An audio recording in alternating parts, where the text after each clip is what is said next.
একদিন সকালে মোটু আর পাতলু ঘুম থেকে উঠে দেখে তাদের বাড়ির সামনে একটা বড় বাক্স পড়ে আছে।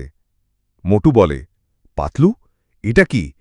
বিস্কুট হইতে পারে। পাতলু বলে, না মোটু, এইটা তো দেখছি ডক্টর ঝাটকার বানানো কিছু।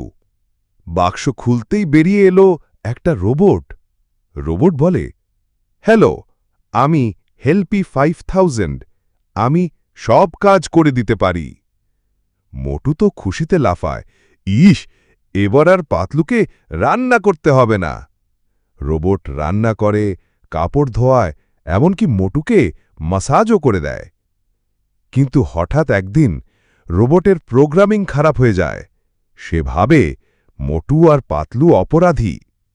সে চিঙ্গম স্যারের কাছে গিয়ে বলে, মোটু পাতলু দুষ্টু, ধরতে হবে।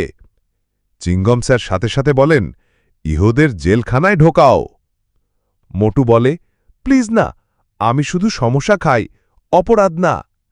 শেষে পাতলু ডক্টর ঝাটকাকে ডাকে, আর তিনি এসে রোবটকে রিস্টার্ট করে দেন।